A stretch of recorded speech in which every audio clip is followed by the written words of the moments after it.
You're live, by the way. Okay. Hold on.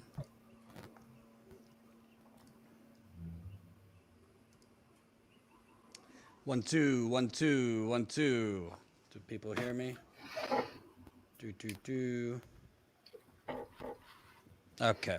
Sorry if you're hearing the lawnmower uh, behind me, but is the brakes in there's a the lawn is being mowed behind me. Uh, Jordan Sheridan, along Jenn with dies. Hello, everybody. we're gonna doing a bit of an early impromptu live stream to give some updates on some major stories, give you public service announcements for reporting we're doing that's coming up, and where we'll be going, and yeah, that's about it. Did I miss anything, Jen?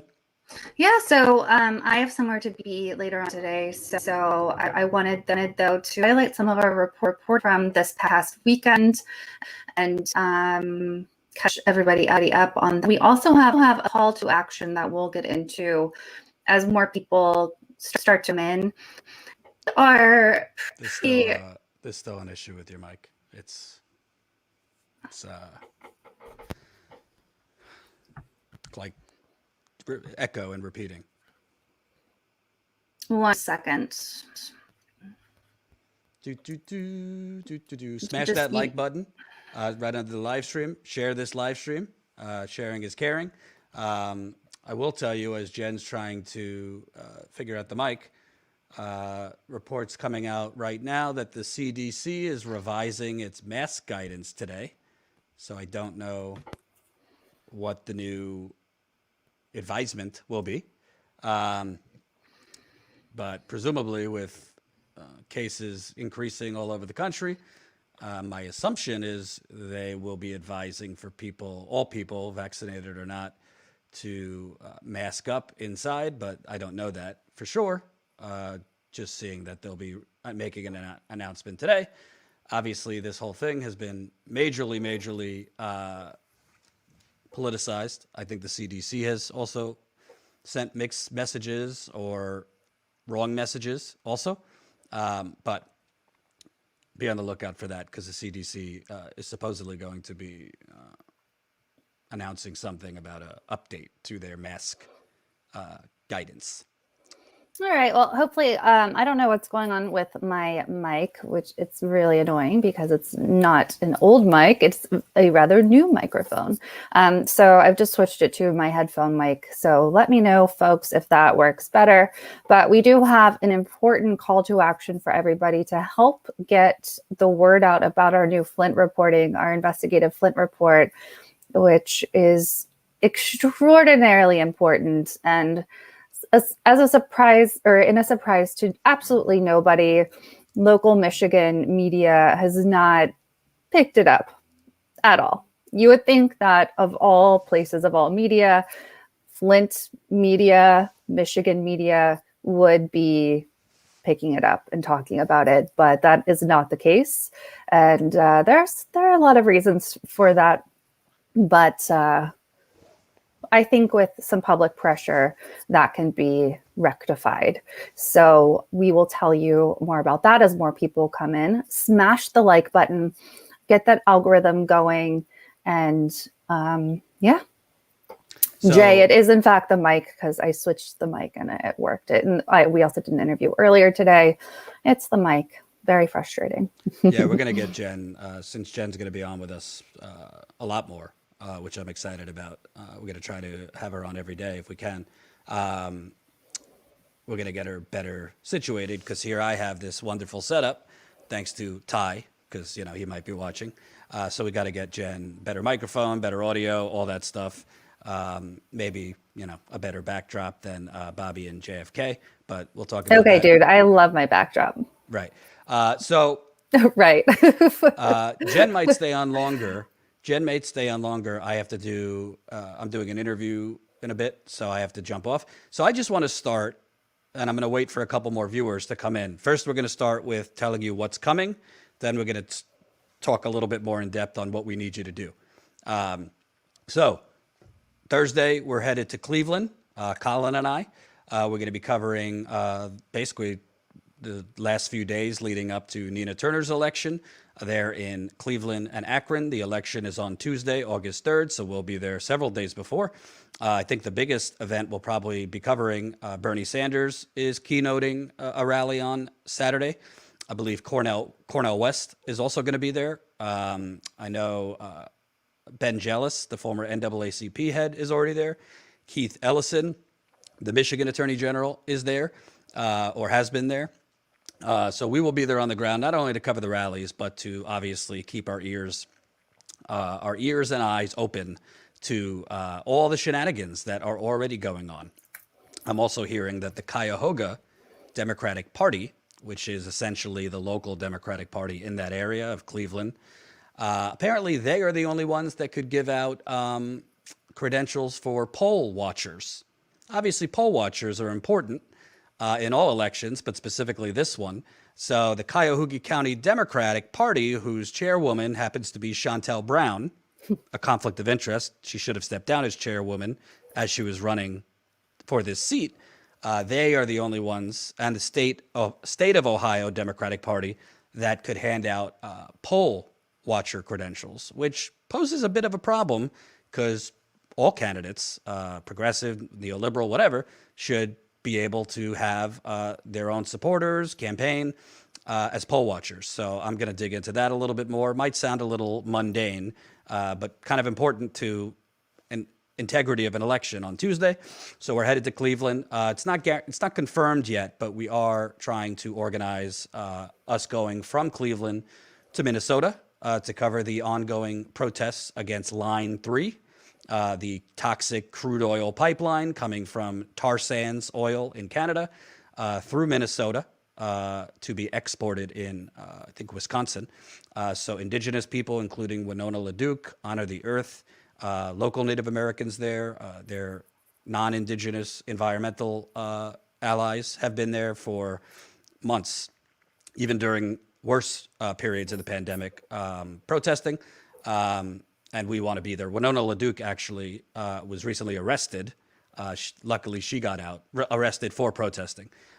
So definitely excited both for Cleveland as well as going to Line 3 in Minnesota.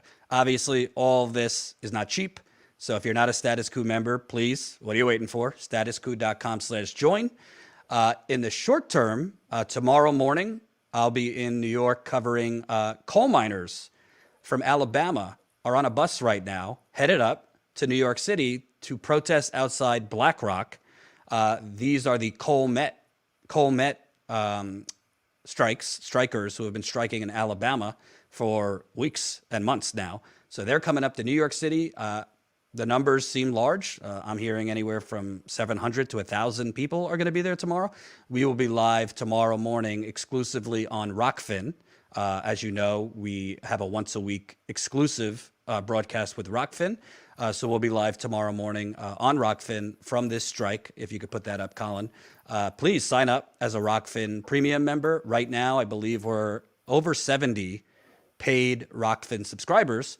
Which, the good news about that is once we get to 100, not to get into crazy details, but our deal with Rockfin, we get a basic guarantee per month of revenue. And if we get to 100, that guarantee goes up significantly. So I've been really excited to see so many people signing up. I know not everybody could sign up at $9.99 a month to watch our show exclusively once a week. You also would get other premium shows other than us on Rockfin. I know Graham Elwood is there, Lee Camp, many others. But if you can, this is a great way for us to really earn game-changing revenue, because the guaranteed revenue we would be earning from Rockfin once we get to 100 paid subscribers is pretty good, and it could help us afford these in the field trips a little bit more. So that's tomorrow morning. We're going to be going live around 9 a.m. Eastern, so a little early West Coast. But that's when the protests outside BlackRock start in New York City. And later today, around 4:30 Eastern, so a lot of things going on, I'll be interviewing Stephen Donziger, the human rights attorney who has been railroaded through the criminal injustice system in America. So Stephen Donziger was convicted yesterday of essentially a misdemeanor. He's been under house arrest for 2 years, nearly 2 years, for the crime of not handing over his computer, phones, and attorney-client privilege communications and documents to prosecutors. For those that don't know, Stephen Donziger is a human rights attorney who, along with others, sued Chevron for basically killing people in the Amazon, dumping their waste in the Amazon in Ecuador for years and years and years. He won. Chevron was forced to pay a $9 billion settlement. Instead of paying it, they have waged an all-out political and corporate persecution against Stephen Donziger, and he's been under house arrest for 2 years. So I'll be interviewing him later today, 4:30 Eastern, about the conviction, his conviction, and the next steps. So without further ado, Jen, before I go on a rant, your thoughts. We broke 6 days ago what I think is the biggest government cover-up of the 21st century. Before we get to important things, I want to address unimportant things. Okay. So I see some things in the chat that I actually wasn't going to address, and I'm not going to talk about stupid stuff.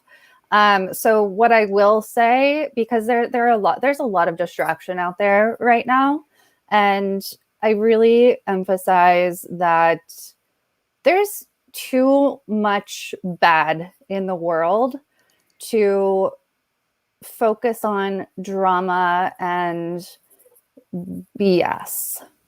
There are people who don't have healthcare in a pandemic to focus on drama and BS. We here at Status Quo go out in the field to cover extremely important things. Our hearts are fully in this. So I see some like false information already in the live chat. There's a lot of false information on Twitter. As far as like the false stuff that's going on in the chat right now, saying, you know, I heard Status Quo didn't like that somebody challenged Cori Bush on Medicare for All. No, that's incorrect. What I said is no different than what I've said in the past, that the sole litmus test for, purity or whatever, being someone agreeing with force the vote as the only strategy is a losing bet. So if someone doesn't full throttle agree with force the vote, then they're canceled. I think that is a losing game. If someone supports Medicare for All and has a different way of going about getting there, okay, then let's have a dialogue about that. But canceling someone because they don't support the exact force the vote strategy that YouTubers who I happen to like and whose strategy I agreed with, I was for force the vote, because they didn't agree with a YouTuber strategy, they're canceled. That is a losing game. So what happened was I wrongly and snarkily put a clown emoji under a long thread of discussions and cancellations around force the vote. I regret doing so. I have apologized for doing so. That's it.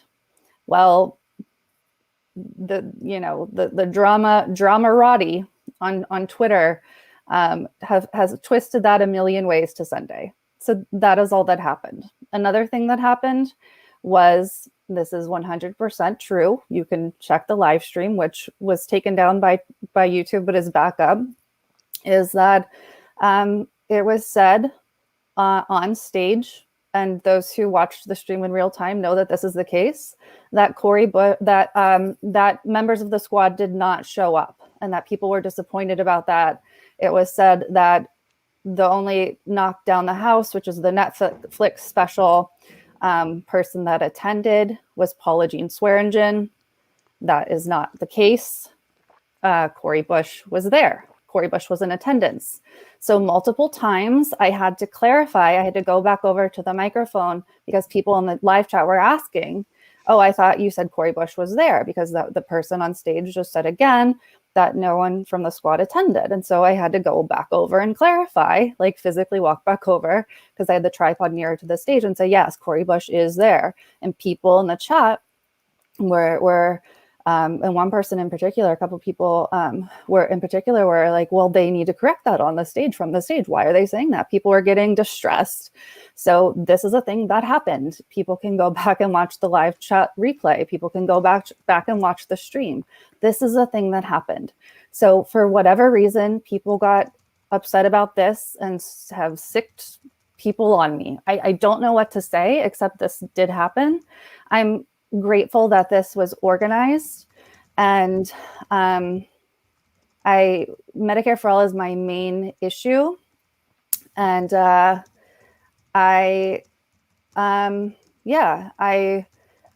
met a lot of fantastic people at this march. I think it was a great event. I said before the march, and here's another lie that people who are just attacking me for no reason have said, that Jenn said before that marches don't work and Jenn's anti-force the vote and this and that. Well, that's not true. What Jordan and I have said is marches are great for like social proof and visibility. We both think like a general strike is what's needed. Like we need to hit people in their pocketbooks and their wallets for real change to happen in this country. I think that is just true. I'm not anti-march. I've been vocal about the fact that it was a huge F up that Nazis were, allowed to infiltrate. I think that wasn't handled well. The endorsement of the new Black Panther Party was not handled well. That should have been loudly, very vocally denounced. The anti-Semitic, associations, not okay at all. I met Sharif, who correct me if I'm wrong, but I believe like initiated this entire march. Sharif was so cool. I was so glad to meet him. He was just very awesome at the DC march. I met a variety of folks. Zaina Day, who is now the executive director of MPP, who I knew back when I did some writing work for Brand New Congress and Justice Dems, who, by the way, now people are saying like, oh, status quo has a secret association with Justice Democrats. Like, no, I've been vocal about the fact that I used to be on the writing team. So, yeah, it's been a wild couple of days, and I'm sick of the drama and the lies. I'm an honest person. My heart is in the right place. You don't have to like me. But Colin, if you can pull up the mean and hurtful message that someone tweeted at me, I wanted to highlight this. So this is one of the things that someone said as a result of this Twitter drama. When you hear Jordan speak, he sounds like he knows exactly what he's talking about. Jenn sounds like she's winging it, talks about how a topic makes her feel, and is probably thinking about her next decaf latte. And then, laughing emojis from someone who swears that they're not being, mean and calling me dumb. So I point that out because, yes, that's really hurtful. And I've said this, like they've done cognitive testing on me since I've gotten long hauler. My memory has been impacted. My cognitive abilities have been impacted. I actually need to schedule more appointments, but I'm in cognitive therapies for long hauler through Johns Hopkins. So trying to fight through long hauler. I also got shit for not covering the entire 11 a.m. through 5 p.m. march in DC. And I opted to do 2 to 5 p.m. because I physically could not march in the heat because of my long hauler COVID symptoms. But Medicare for All is so important to me that I wanted to cover it. So I chose to do 3 hours instead of 5. People are shitting on me for that. So for people to call me dumb because they want to dunk on me, or maybe they do think I'm dumb, but how is that helping anything? You're shitting on someone who is going out in the field, who is reporting on Flint, who does care about Medicare for all. How is that helping anything? Great, you hurt me, you win. Great, you can point to the fact that I talked about this on the live stream. You win. You feel better? Now let's get back to business. Let's get back to work. Let's let me report. What do you want? You want me to pop a vein? I'm sorry that I put a clown emoji on a thread talking about force the vote. Can I jump in? Go for it. First of all, as I told Jen yesterday, I mean, it's her decision. I don't think she did anything wrong. I don't think she should have taken it down. I don't think, frankly, her or I should, you know, succumb to the purity police and the new progressive nihilist cult online. Secondly, Jen left it out, but I'm going to say there's an incredible amount of sexism that's going on against Jen. Not just Jen, Abby Martin, other female reporters. Jen routinely, goes out in the field with, by the way, severe, not just cognitive, but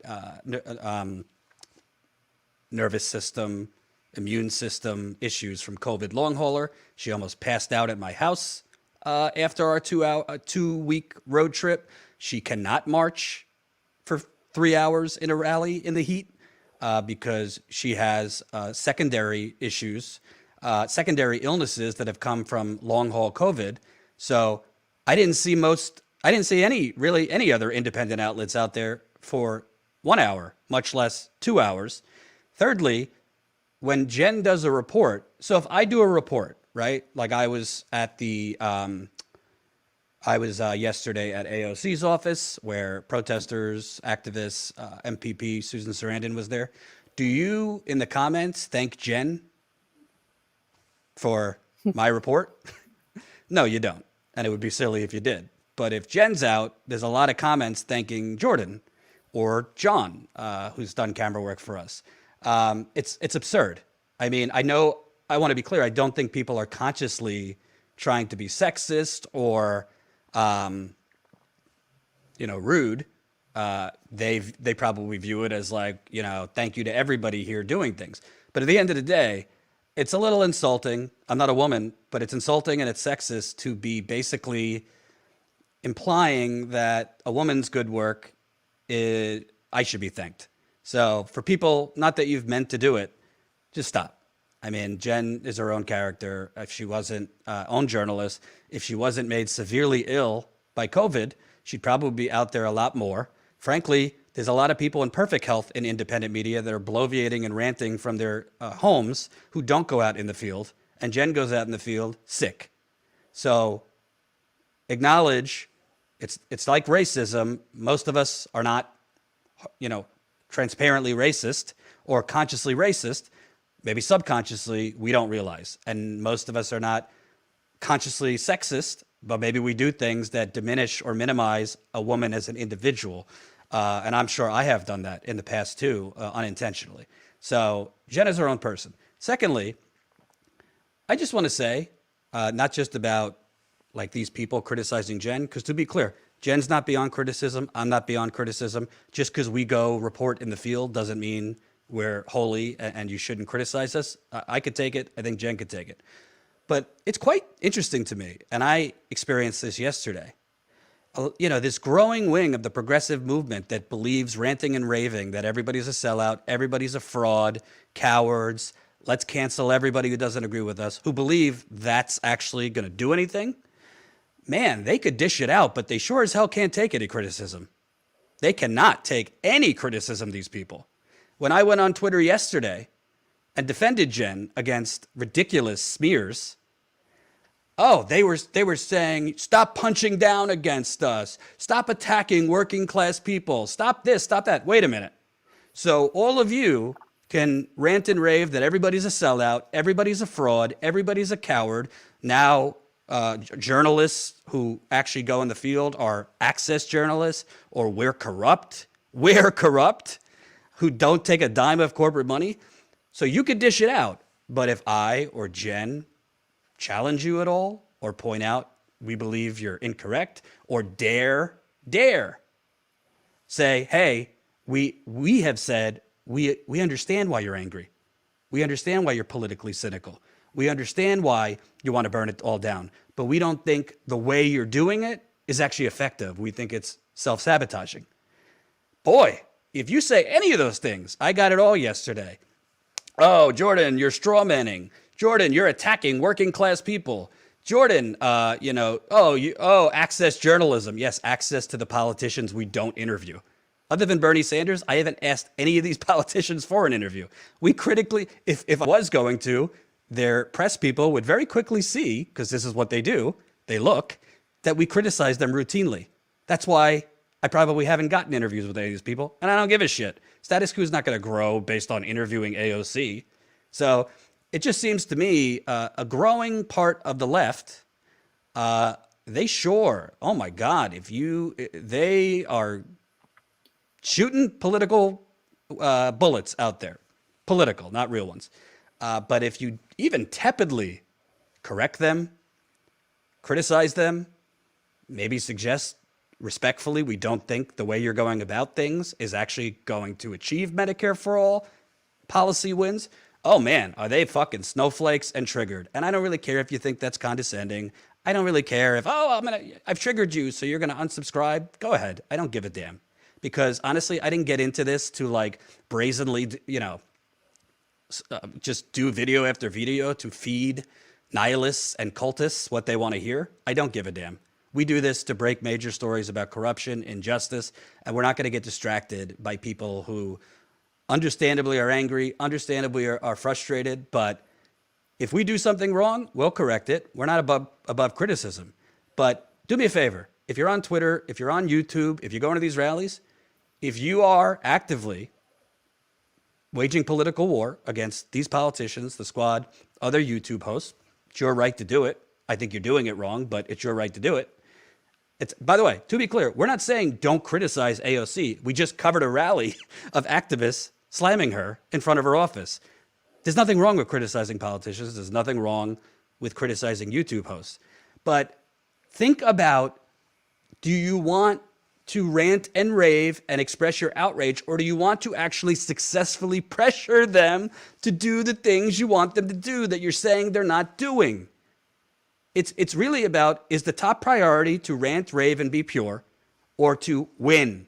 Because you're not going to get AOC, the squad, Bernie, any of these people.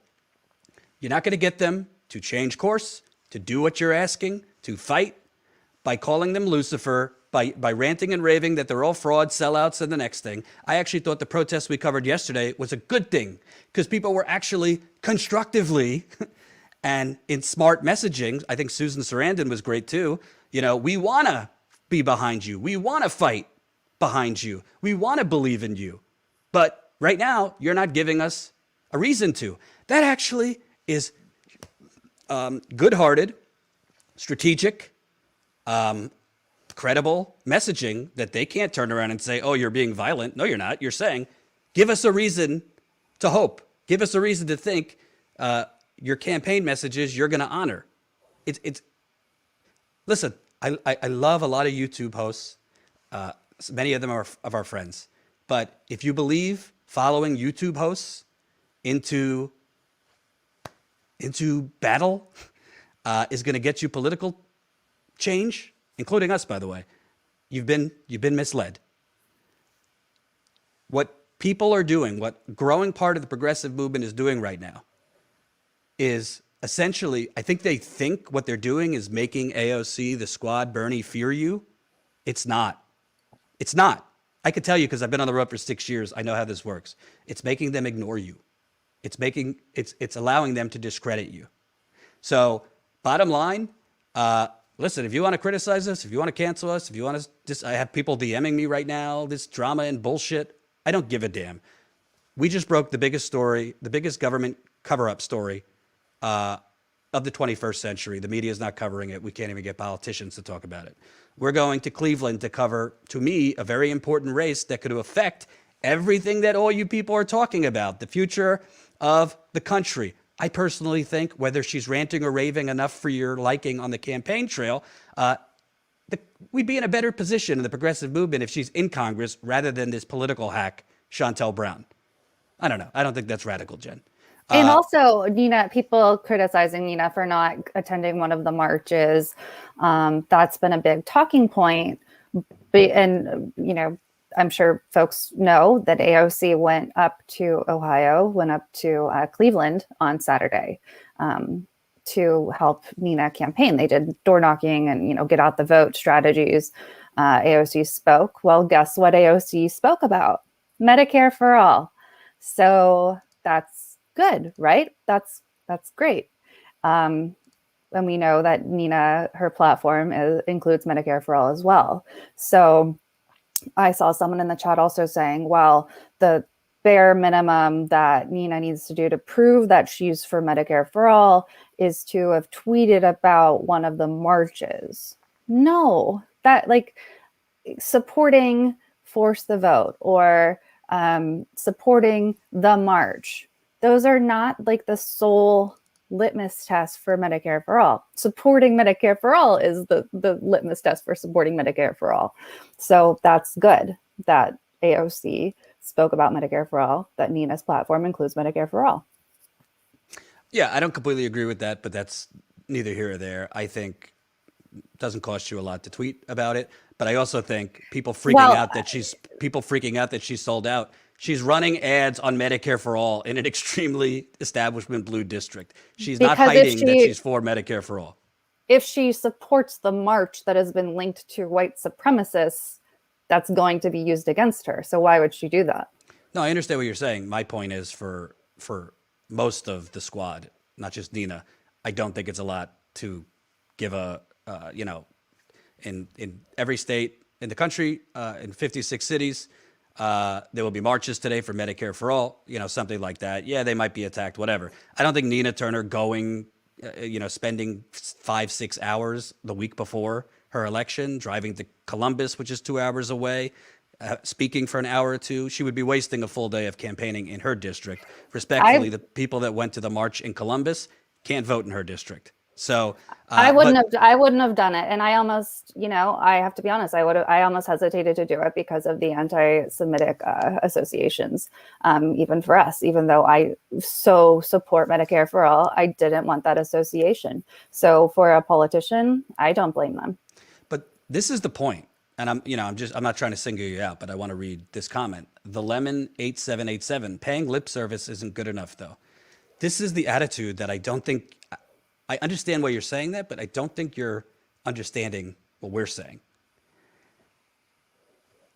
These people tweeting or showing up or saying, things, it's good. It's good. But you in the progressive movement, you need to decide what is the most important thing to you. Is it being pure 100% of the time or being strategic to win? I think Bernie did not have I don't think he had the trait or the DNA in him to go for the win, to go for the jugular, to do what needs to be done, to hammer Hillary Clinton, to go after Biden on a lot of things that Biden lied about. Okay. Nina Turner, she's trying to win an election. Okay. I know a lot of you maybe aren't thinking about those things anymore, but if you want to win an election, she's not running for president. She's not running for Senate. She's running for a tiny district in Cleveland and Akron.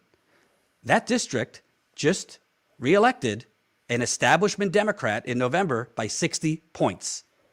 The only reason there's a special election is that establishment Democrat, Marcia Fudge, is now the Housing and Urban Development Secretary. So you're talking about her not doing the bare minimum. Well, the bare minimum that we need is to get her in office. If she folds like a cheap tent, like the squad has, if she's not going to fight, then have at it. Go after her.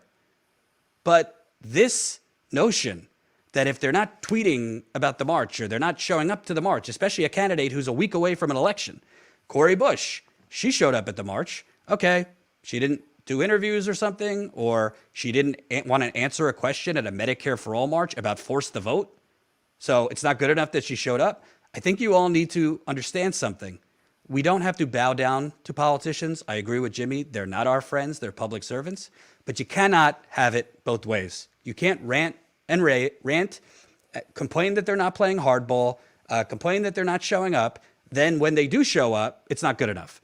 Then when they do play hardball, Bernie Sanders isn't even getting credit for most of the left. The only reason the Democratic Party just agreed to $3.5 trillion for a reconciliation bill is Bernie Sanders. He said, I'm not going to vote for the bipartisan infrastructure deal if there is not a reconciliation bill separately. He put up the number 6 trillion. He knew he wasn't getting 6 trillion, but him playing hardball about I'm not voting for the bipartisan bill if there's no reconciliation bill, then shooting for the stars with 6 trillion is why they even got 3.5 trillion. People saying that's crumbs. It's the biggest social spending package in modern American history. So we can go around in circles.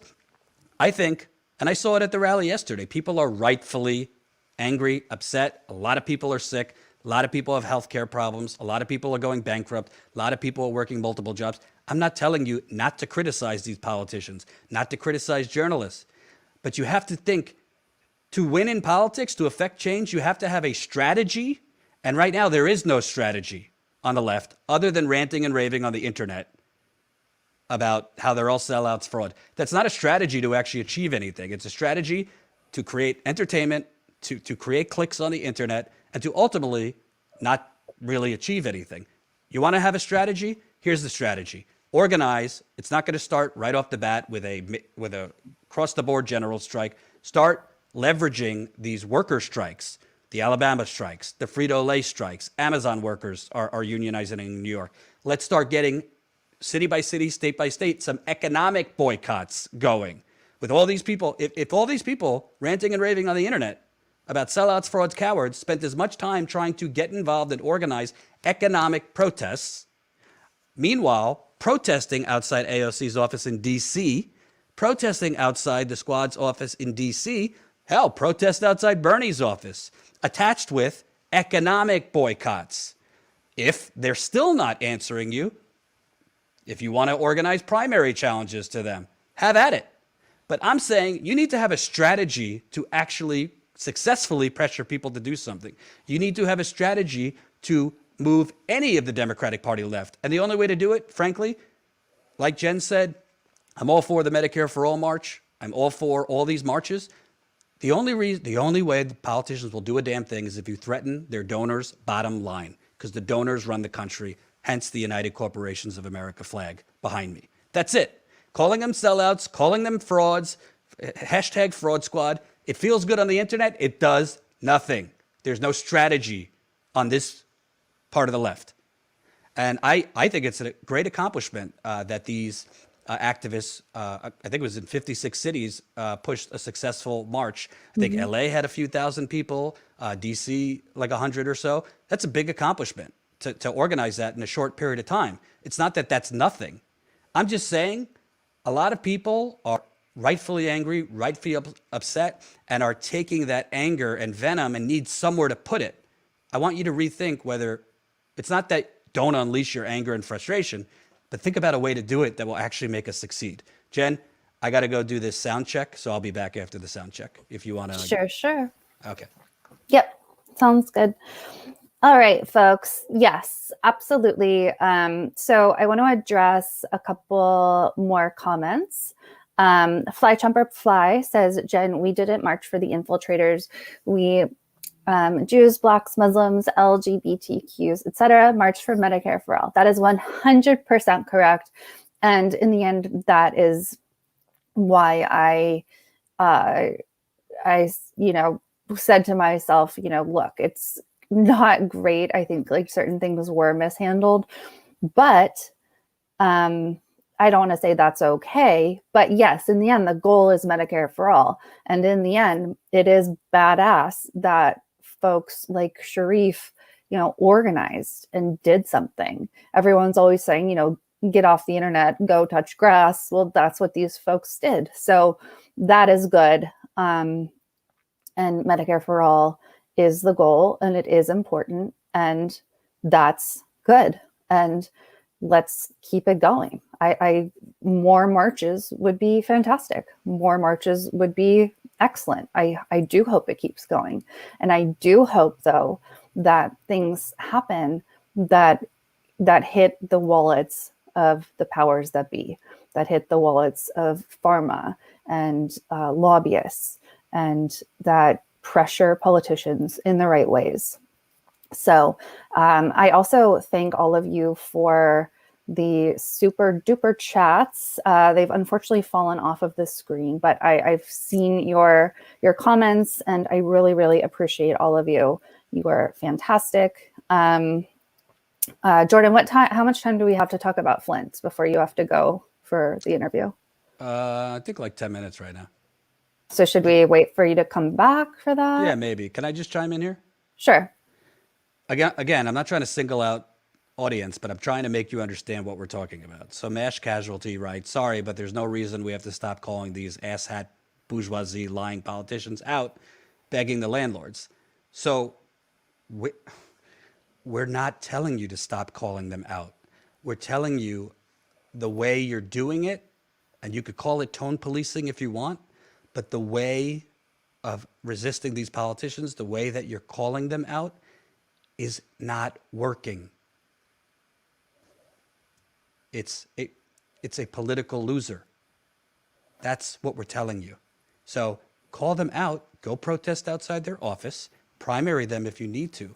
But if you think you're going to convince politicians to do what you want by calling them frauds, by calling them sellouts, by calling them cowards, by essentially making them out to be Lucifer, that's not going to work.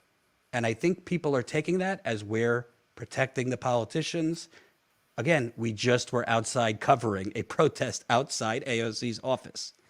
We have been critical of AOC and the squad and Bernie. This is not about defending the squad or Bernie. This is about, do you want to have a strategy to effectively get them to do something? Because screaming into the ether and basically being venomous towards them gives them the out. I mean, I said this during Force the Vote. I was for Force the Vote. I think Jenn was too. Mm-hmm. I said publicly, I'm for Force the Vote. I think the way Jimmy was handling it self-sabotaged it. I said it publicly.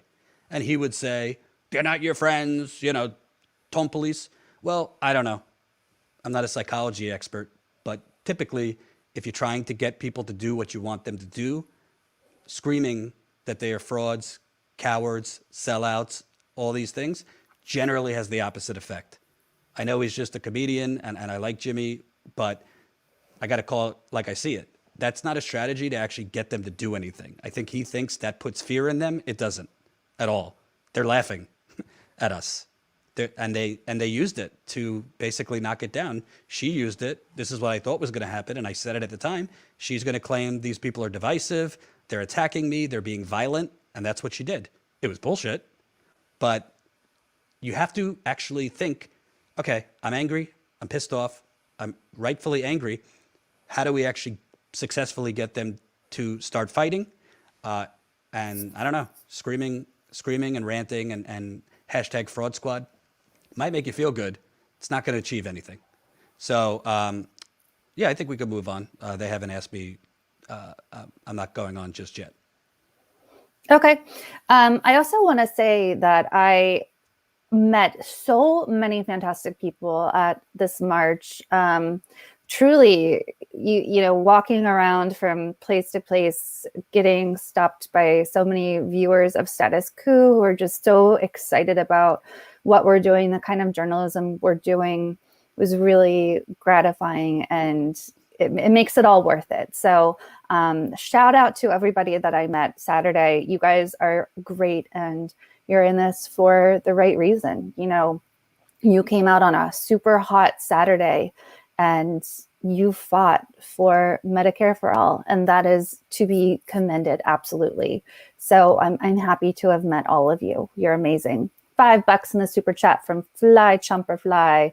FYI, believe it or not, Chicago was actually covered by mainstream media. Wow. Channel 9 WGN TV, and it was generally positive. Look it up. That is a surprise. Guess what, guys? On what night was that?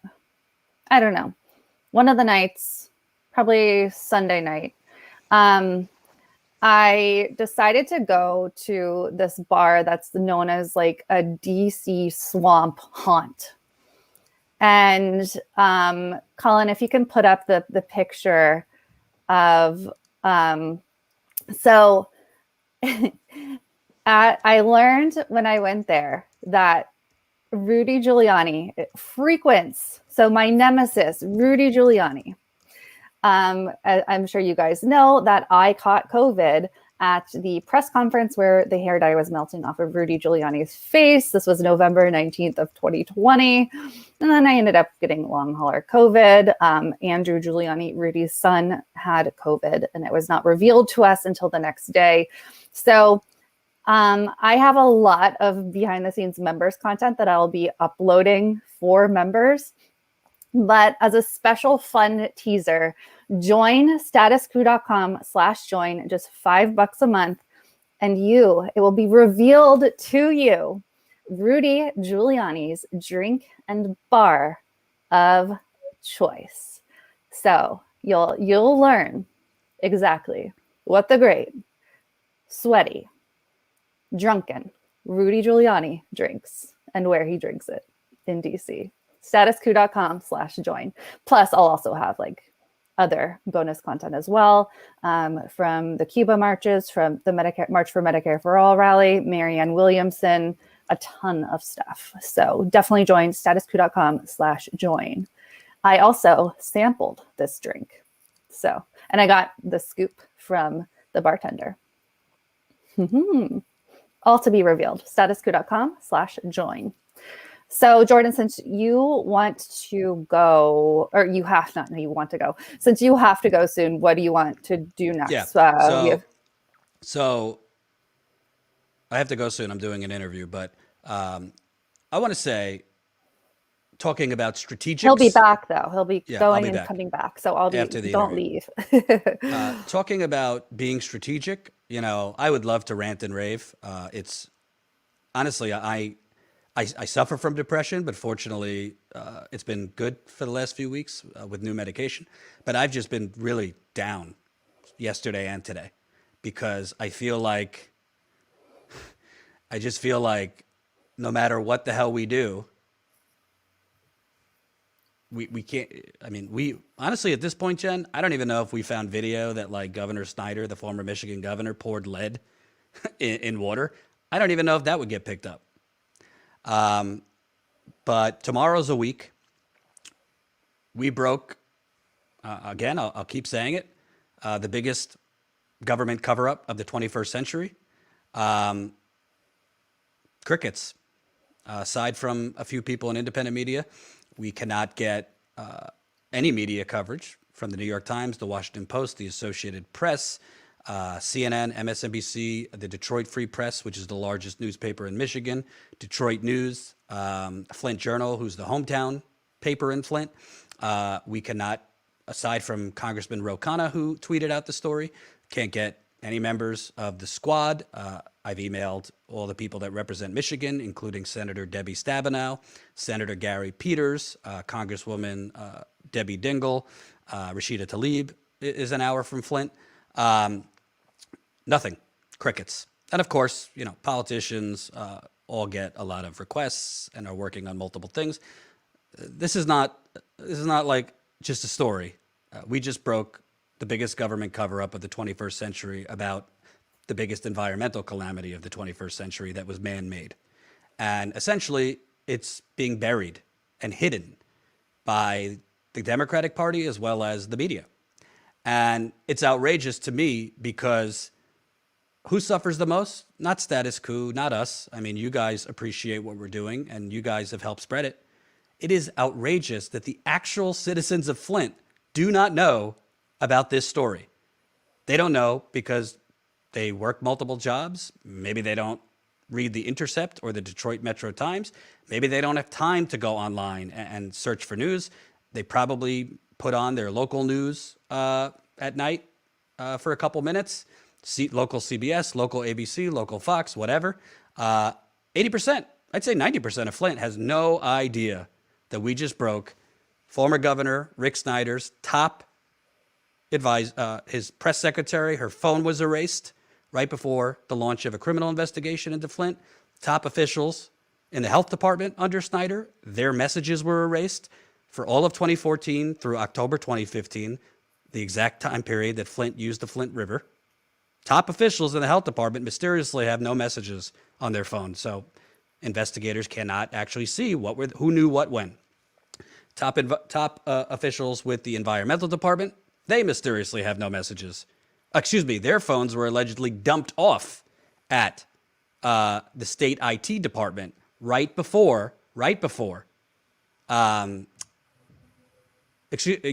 after Snyder announced Flint's waters was toxic in October 2015. Their phones were allegedly dumped off, quote, wiped clean. Our story also revealed that Governor Snyder himself refused to cooperate and hand over key documents to Flint prosecutors, to criminal prosecutors for years. Our story also showed that Governor Snyder's his top advisor, what many in Michigan, he called himself Snyder's fixer, was interfering with the criminal investigation. There's 5 or 6 bombshells within one story, and the media is silent. The Democratic Party is silent. The House Oversight Committee, the democratically controlled House Oversight Committee, which Snyder testified in front of in 2016, our reporting indicates he perjured himself. They will not respond if they're going to do anything. So you have the cover-up that we just broke, and now the secondary cover-up from the media. And I got to say, it doesn't take a lot for progressive politicians to tweet about it. Ro Khanna did. Susan Sarandon has. She's a celebrity. Mark Ruffalo has. Erin Brockovich has. Marianne Williamson has. That's it. And it's truly outrageous. It's truly sickening. And we're not going to stop. So as I go to, they're calling me for this interview, Jen, but I'll be back. Let's tell viewers how they can help pressure these media companies and these politicians. All right. So, Colin, if you can pull up the email to show folks how they can help us get the word out. So, I actually didn't pull this up myself, but we need you guys to help call and or email the local Michigan and Flint media, because they've stayed completely silent on our latest Flint report. We've contacted them, but we think that pressure, now we're not asking for harassment here. We're asking for some pressure to tell them why this story is important for the folks of Flint and why the story is important to you and why you think they should cover it. So check your email for this list. If you don't have it, check Jordan's Twitter. So twitter.com/Jordan Sheridan. Otherwise, check your email, and you'll see this. You'll see this list, someone said, or screenshot it. Indeed. So grab the link for our story and email these folks. So at Detroit Free Press, you can email Peter Badia, who's the editor/vice president, at pbhatia@freepress.com. Paul Egan, who often does Flint stories, pegan@freepress.com. There's also additional staff you can contact, and I have the link there, some phone numbers. At Flint Journal, which is the hometown paper of Flint.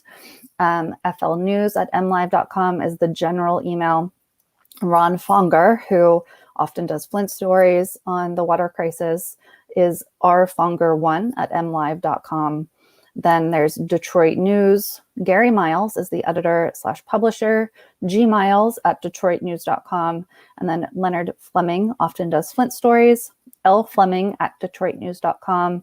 And then Christine McDonald, who's an investigative reporter, cmcdonald@detroitnews.com. Last but not least, Cranes Detroit. That's Chad Livengood, who often does Flint stories, clivengood@crane.com. So what you can do is take those emails, those phone numbers, those outlets, and just tell them, please cover this.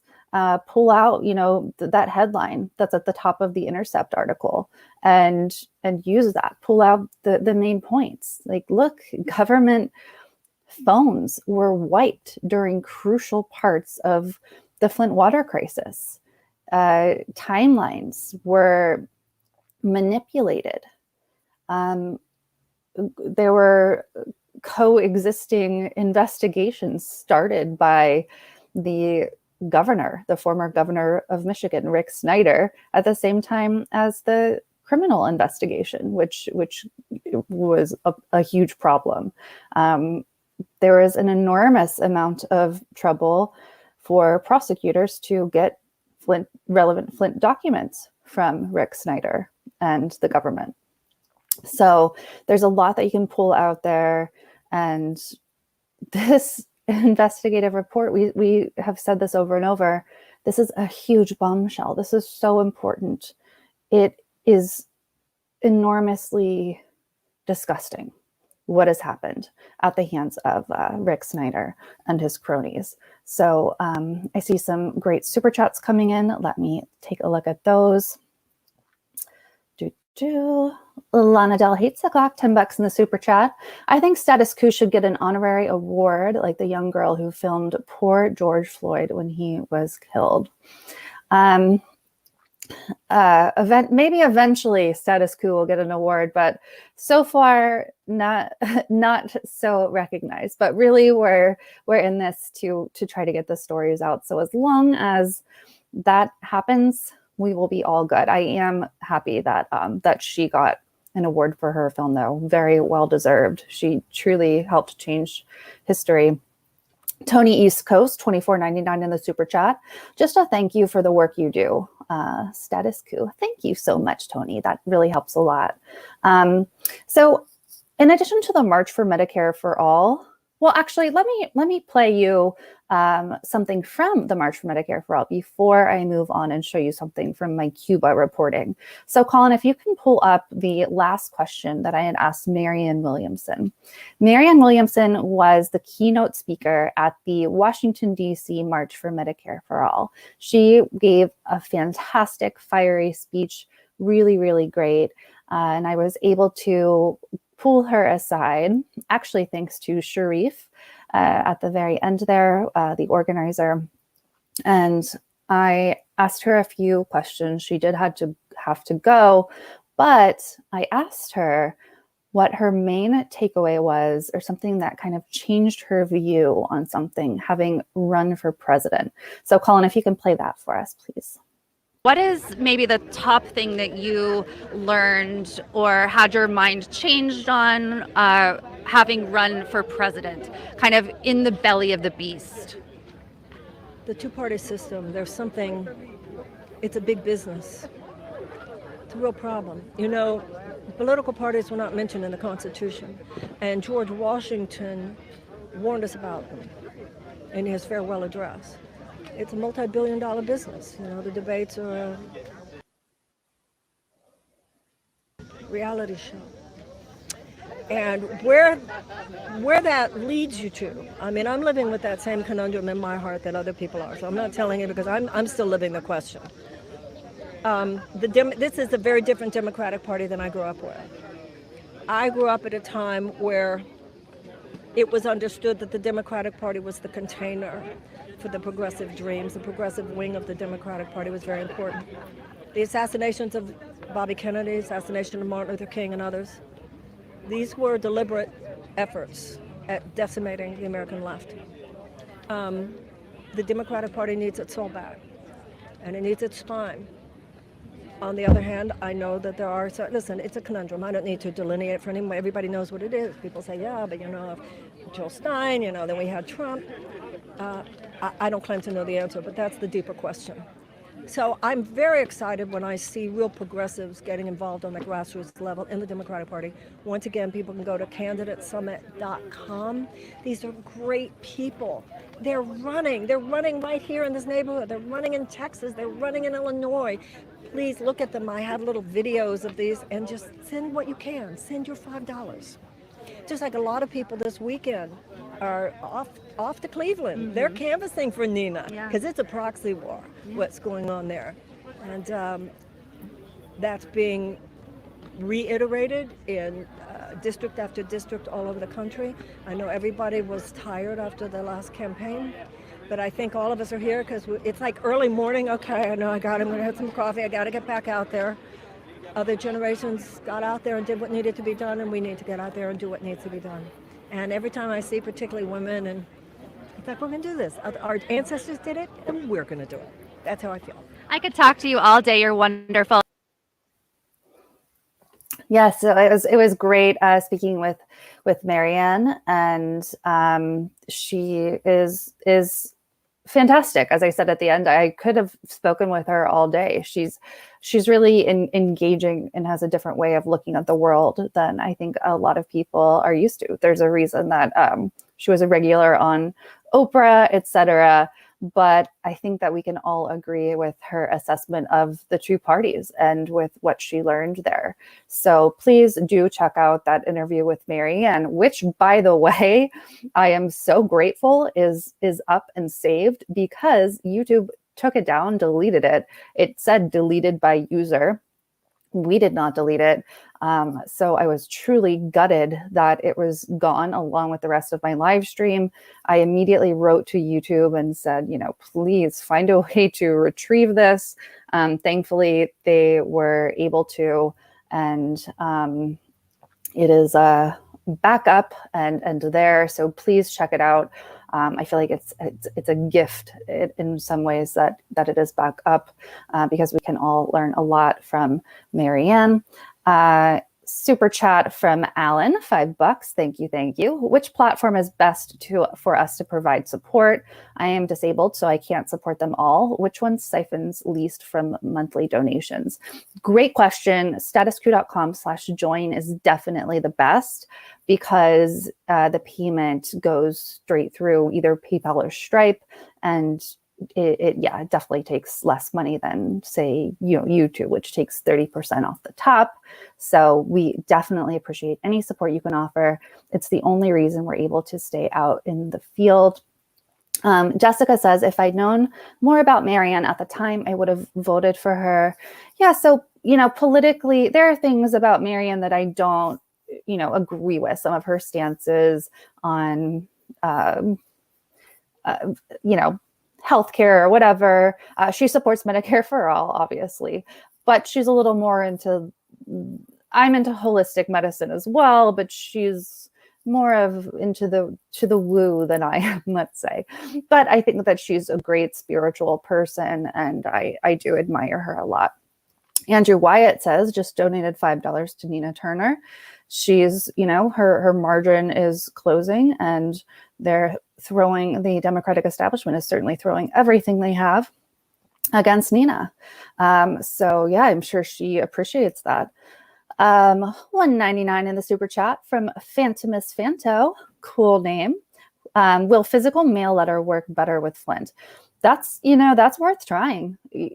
I think any way, any method that you can use to try to get the word out about Flint would be very much appreciated. It certainly can't hurt. I also saw someone mention that some folks in Flint don't trust Ron Fonger because he's essentially a mouthpiece for the state. And there's a lot of that going around, unfortunately. The local media is not holding power to account. We've been extremely frustrated with that, with the lack of holding power to account in Flint and in Michigan in general. It's disgusting. It's horrible. This majority Black poor city is being allowed to get sick and die. And journalists, or so-called journalists, are not willing to report on it and are looking the other way. Also, Jordan just texted me, and he will be back shortly. But our interview with The Hill is now up. The Hill, we were just on this morning with The Hill's Rising. So that is now up, and I will pop the link in the chat here so you guys can watch it. One second, my friends, putting the link in the chat. So definitely open that up in a new tab later on. Andrew Wyatt says, good to know Jenn is on the correct side of history. Thank you, thank you. The Feria Speed, $4.99 in the super chat, saying, much love to Status Quo. Also, Jenn, you're amazing. Thank you. I appreciate you. Also, so this weekend was really, really jam-packed. So I covered the Medicare for All march on Saturday. On Sunday, there was a march for Cuba. And this was an interesting, or it was really more of a rally slash march. So there was a group that came all the way from Miami. They walked from Miami to DC. They did it in 20-mile turns. And so there was an RV, and then this group of walkers, I believe there were 6 people, took turns walking from Miami to DC, which is such a long way. I once, when I was in college, we did a spring break trip driving from Southern Maryland to Key West. It took like over 20 hours. So you can imagine how long this, it would take to do this for these folks.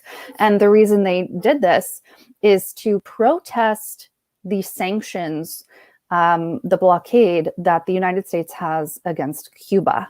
So we've been effing over Cuba for decades, since the 50s. And Donald Trump in January made it dramatically worse by imposing a variety of sanctions on Cuba, including blocking the ability for Cuban Americans and folks to send funds back to Cuba, back to family in Cuba, blocking travel to Cuba. So this, prevents people from sending medications, sending money. It prevents a lot of resources from going into Cuba. And here we are in the middle of a pandemic.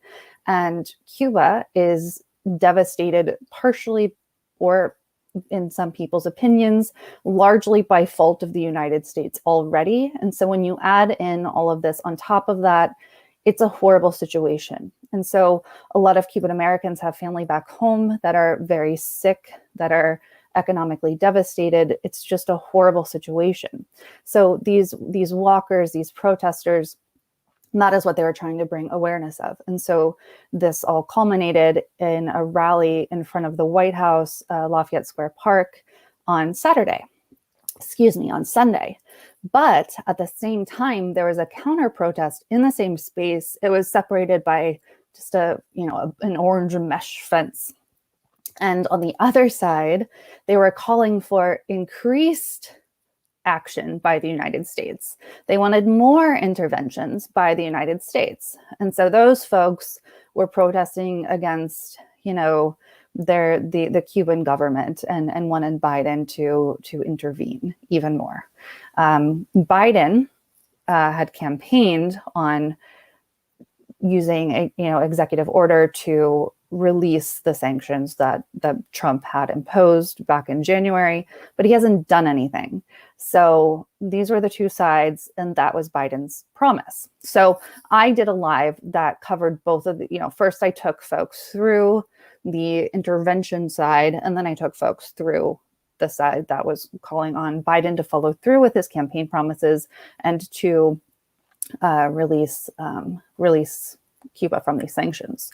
So that being said, I did a really interesting interview at the end of the night. So after this rally, they went to a great restaurant / bookstore. It's my favorite place in DC, called Busboys and Poets. And I was able to interview. I was actually sitting on the floor because this place was so packed. They were dancing and laughing and carrying on and having such a fantastic time because this was a celebration. This was like the culmination of having walked so far and worked so hard. And so they were doing like a cha-cha line and having a few drinks and just having a great time. So I was able to interview one of the gentlemen who had walked. And Colin, if you can pull up and play that last interview with the Cuban gentleman, please. And from what I understand, like logistically, you guys walked from Miami in 20-mile segments, taking turns. Is that the way it went? We were appreciate it shipped 60 miles a day. That's incredible. How long did that take you? How many days? Well, we June 20, and we to the one a day before yesterday. And so one thing I was trying to explain also to folks was that this is the culmination, the kind of celebration, the party at the end of a lot of events, a lot of work, a lot of effort for you, especially as someone who walked from Miami. Talk about the kind of propaganda that's out there that you had to fight along the way. Because obviously earlier today at Lafayette Square Park, there was a counter protest that is pro-U.S. sanctions. What have you had to counter? Well, you is paying YouTubers in South Florida, in Miami, to make a campaign against the breaches of love, because there is a lot of money going on. There is a YouTuber named Alexander Otaola. He just bought a huge house from the taxpayers, attacking the Cubans that defends Cuba. It's a big problem, but we're not afraid because we are in the right side of the history. We're in the side of love, and they are in the side of hate. There is a lot of Cubans manifesting now in the White House for the last 15 days because they found out we were coming, and that's why they went there. And now they are trying to shut our voices, making noise, talking nonsense. But at the end of the way, it's not about who screams louder. It doesn't matter how loud you scream if your scream is a big lie. We are here to defend love and the Cuban family. That's our main core. Love and the embargo, the blockade that is killing my mom. My mom has multiple sclerosis, and I have no way to send money to her. And the only one way is $40 every 100 in a very illegal way. I have no way to send medicines to my family, to my mom, and that's why we're asking Biden to fulfill his promises. And that's something for those who aren't aware, in January, then President Trump added a lot of rules, and one of those is that family members, Cuban Americans, cannot send money back to families still in Cuba. They're blocking sending medications. There are syringes that are blocked right now. So even humanitarian aid that is supposedly approved still gets blocked, and it can take months, and that's the reality. Speak a little bit more, if you can, on how this is affecting your family, your mom. What is she going through? What is the other family members? Look, I don't want to get into politics because this movement is not about right or left. Because in our movement we have people who don't like the Cuban government. And I like the Cuban government. And we agree in disagree. So we're not talking about how do you think, what is your side. We're talking about the love we have for our families there. We have a common ground, and that is the love for our family. And that's why we are not screaming consigns or any of those. We are talking the same language, a medium term. You know, we talk to each other about the love for the family, and we forget about our differences. And that's all about. That's because all of us, we have family there, we have friends there, we have neighbors we left behind. And right now, they're going through a lot because of the pandemic and because of those 245 sanctions Donald Trump put to please the politicians in Florida, to please Marco Rubio, to please Mr. Ted Cruz in Texas, to please these guys, to get their favors, to get their votes, to get what he wants. And at the end, who's paying the price is my mom in Cuba. And that's why we walk all the way to Washington from Miami. One of Joe Biden's campaign promises was that he would lift these sanctions, and he has not done so. He have done nothing. He have not nothing of his promises. He promises to take back all that Trump did. He promises, and a man of a word have to fulfill his word. If he were standing here in front of you right now, what would you say to President Biden? With all due respect, Mr. Biden, if you promise something, you got to achieve your promises, because there's people suffering. There's people suffering because of what Trump did to my family. And if people are sitting at home and they aren't sure how they can help or learn more, where can they go? Any resources or websites, social media? Well, you can go to Facebook, Carlos Lazo, Professor Carlos Lazo. He's an activist. You have seen him.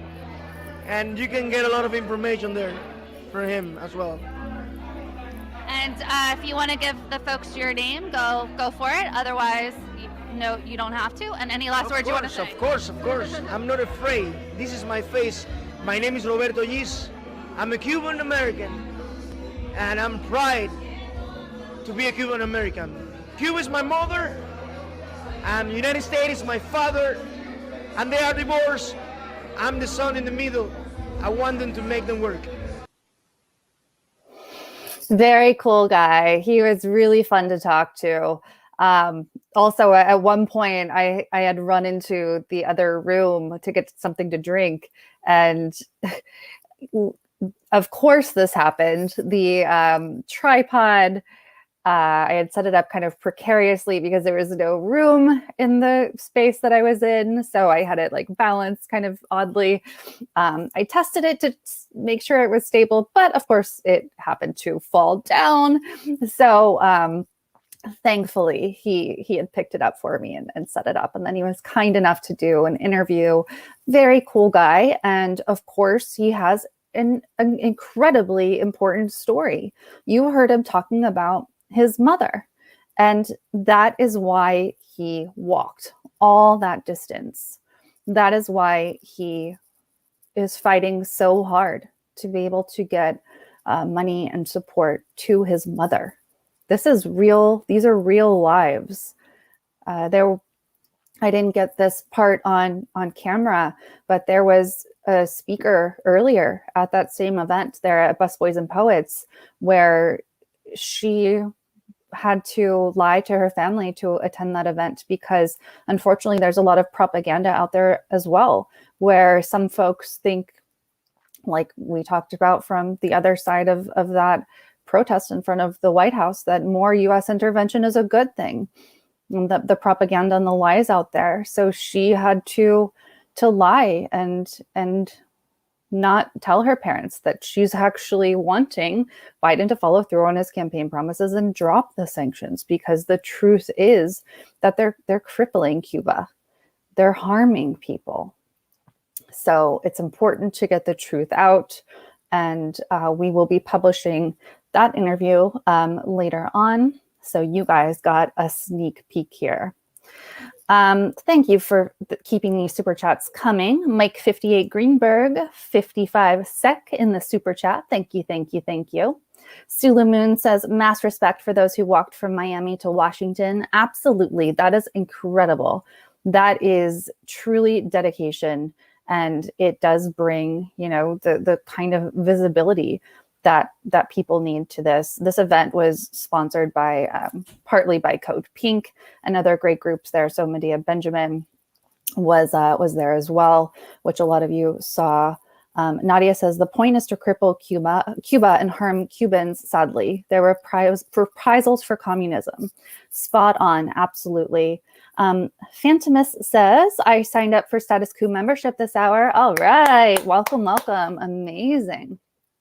All right, so Jordan will be back any moment now, but we wanted to cover this really important story that comes published in Newsweek, but is actually a Daily Poster story, which is the Daily Poster, founded by David Sirota. But this story is researched and written by Walker Bragman and Andrew Perez, both great journalists. Colin, if you can pull up the Newsweek story, Hillary Clinton endorsed candidate. So, as you guys know, Nina Turner is getting attacked by the Democratic establishment. And the Democratic establishment is pushing Shontel Brown, which is Nina Turner's kind of main opponent. And Hillary Clinton has come out of the woodwork to endorse Shontel Brown in this race for Congress. In this special election, Marcia Fudge was the previous congresswoman there, and she was appointed by Joe Biden. And so now we have Shontel Brown, who is running against Nina Turner. Nina Turner had a huge margin, which is narrowing, and that's why the establishment is going all in. But as Walker Bragman and Andrew Perez have uncovered, things might look a little bit down for Shontel. We'll have to see. Does this mean, yeah, Jordan's back. Hey, Jordan, do you want to go through this story? No, you can read it. I'll respond. All right. So Hillary Clinton endorsed candidate Shontel Brown faces potential ethics probe. So this came out just this morning. With a week to go before the special primary election for Ohio's 11th congressional district, Democratic candidate Shontel Brown may be in hot water. In April, The Intercept reported that Brown, a Cuyahoga County Council member, had voted to award millions worth of contracts to companies connected to her romantic partner and campaign donors. Emails reviewed by the Daily Poster show that the Ohio State Auditor's Office reviewed the allegations in the article and recently referred the matter to the State Ethics Commission.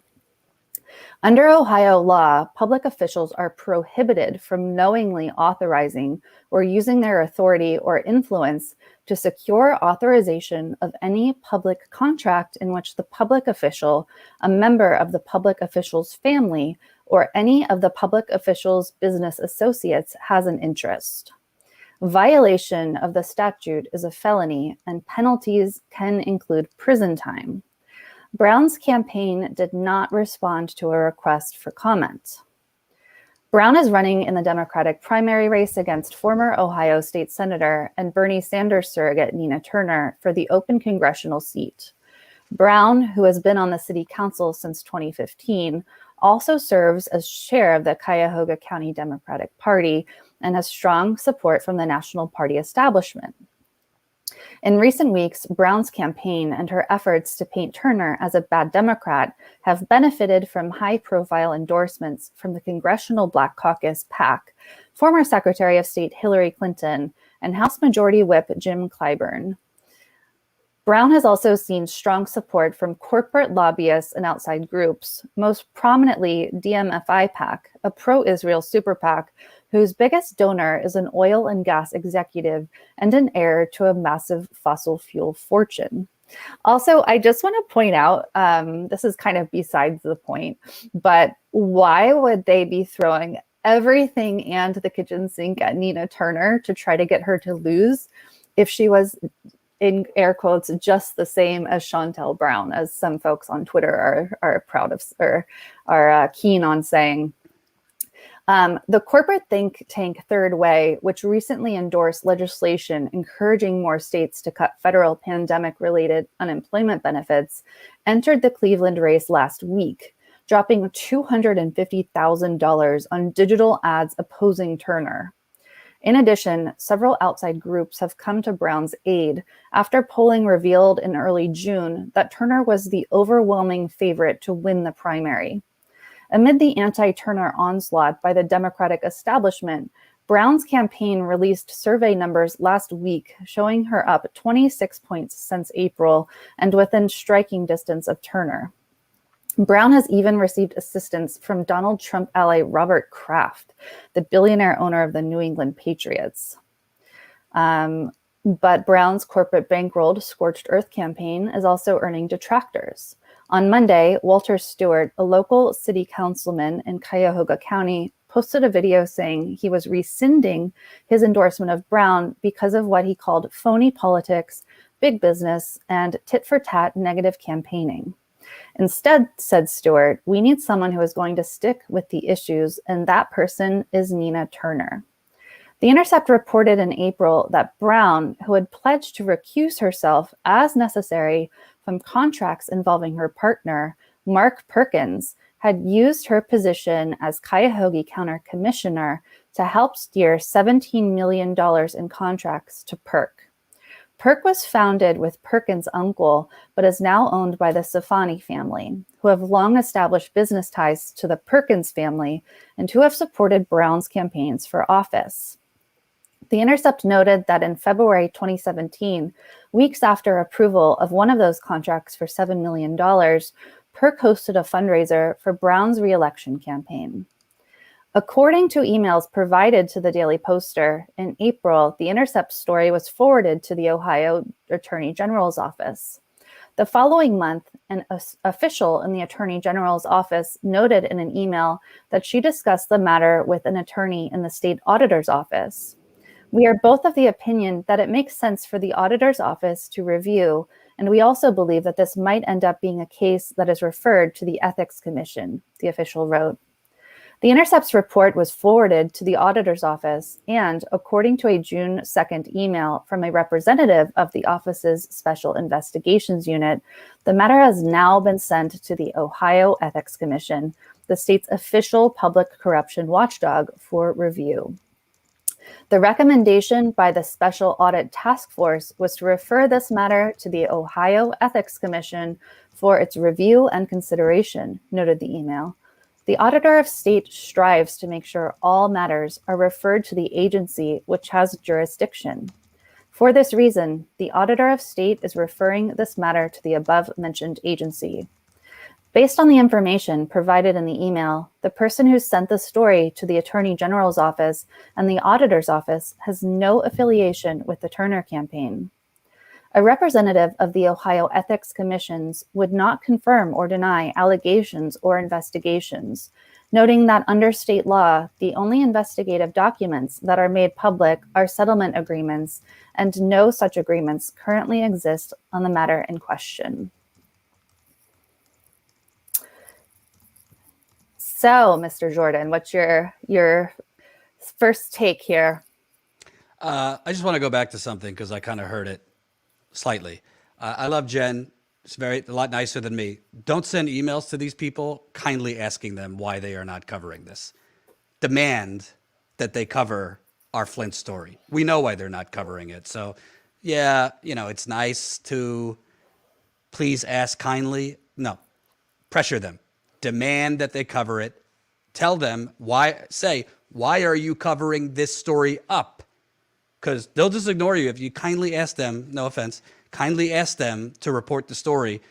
Show that this is wrong. What they're doing is complicit in a cover-up by hiding the information. You don't have to curse at them. We're not talking about that. But demand that they, particularly the Michigan outlets, cover the biggest government cover-up of the 21st century in their state. That's what I think. The Nina Turner, Chantel Brown, this is not surprising. I didn't report it because I just didn't have time to investigate the matter. I've heard from many people that Chantel Brown has enriched herself and her family as the chairwoman of the Cuyahoga County Democratic Party.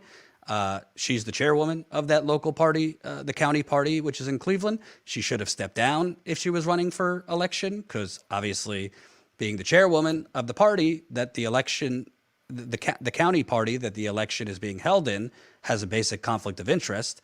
The Cuyahoga County party, are they good? How could they stay neutral, so to speak, if their chairwoman is running for Congress? So it does not surprise me at all. Financial fraud, ethics issues. You will not see this at all reported by the very same outlets that have been trying to come up with as many stories as they can to link Nina Turner to Bernie Sanders, to link Nina Turner's to being radical. New York Times has done a few stories, not so subtly trying to attack Nina Turner. Politico has done similar stories trying to attack Nina Turner. Guaranteed, they're not going to cover this. I'm surprised Newsweek did, frankly. Kudos to them. So, yeah, I mean, it just goes to show the media does not care about corruption. They care about power and maintaining the status quo.